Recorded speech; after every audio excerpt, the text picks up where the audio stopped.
waxaanu maanta warkana ka sii deynayna xarunta commissionka qolka communicationka ama isgaarsiinta halkani waa xarunta ay ku soo dhacayaan waxay warara ee ka imanaya degmooyinka oo dhan iyo markii horena looga jawaabayay shaqaalihii ka shaqeynayay goobaha wixii caqabada ah ama ka hor yimaada oo markaasi halka kan jawaabaha laga siinayay markaana la soo gudbinayay jawaabahooda halka laga bixinayay iyaguna ay su'aalaha soo weydiinayeen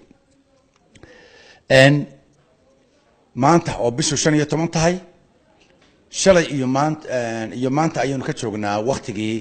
doorashadu dalka oo dhan ay ka wada dhacday alxamdulillaah rabbil caalamiin horena waataanu idinku sheegnay iminkana waxaanu idin sheegaynaa maalintii labaad ee ka dambeysay doorashadu in xaaladdu ay aad u wanaagsan tahay komishanarada iyaguna ku kala sugan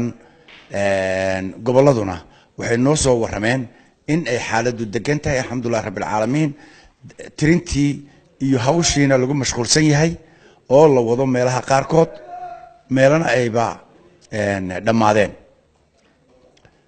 marka taasi waa mid lagu mahadnaqo alxamdulillaah rabbil caalamiin taas ayaa lagu jira waxaa jira warar kaleeto oo soo baxaya oo aan horena idinka dignay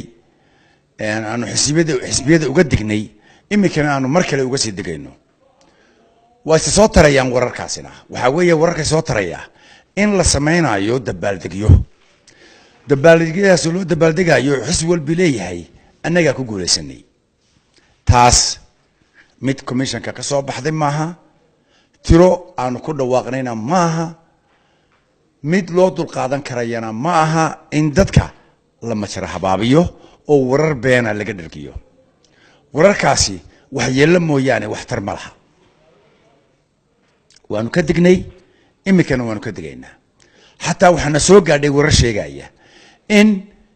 wadamada qaarkood laga dabaaldegay oo ka baxsan Somaliland Yurub baa naloo soo sheegay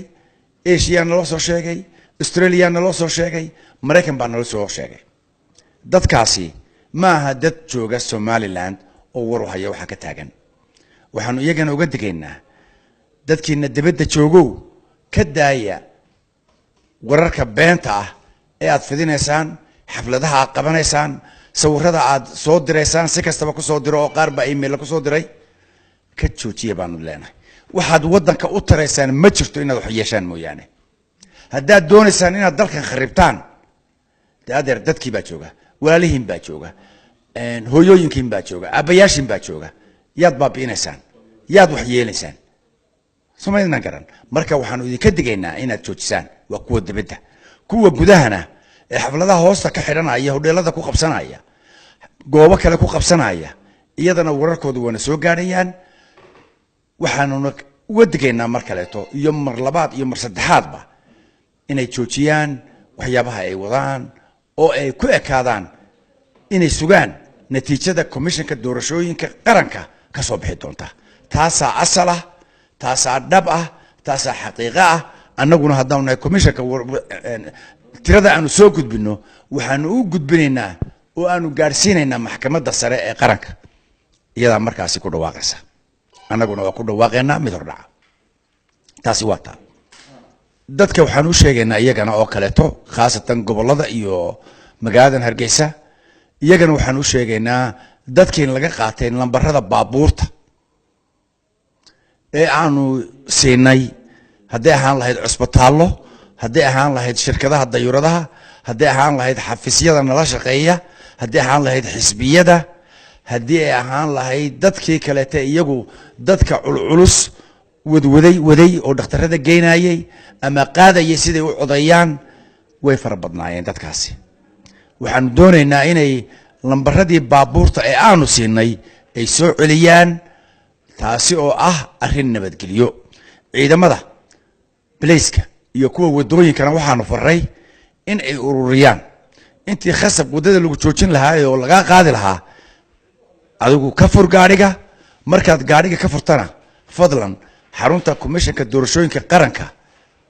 كوجودو قبل الله جاي كوا رير هرجيسا يجوا نبرة بدن قاطي أنا سين هلكا أنا قلت حقلنا عاصمة ده كورة كبت بابورتا سيدا شرفت قاركود نو ويدستي qaarna ayba ahayd ayan shaqayn karin ilaa loogu xidho lambaradaasi waxaanu iyagana ka codsanaynaa in ay lambaradii soo celiyaan oo ay xarunta komishanka doorashooyinka qaranka ee magaalada Hargeysa iyaguna ay ku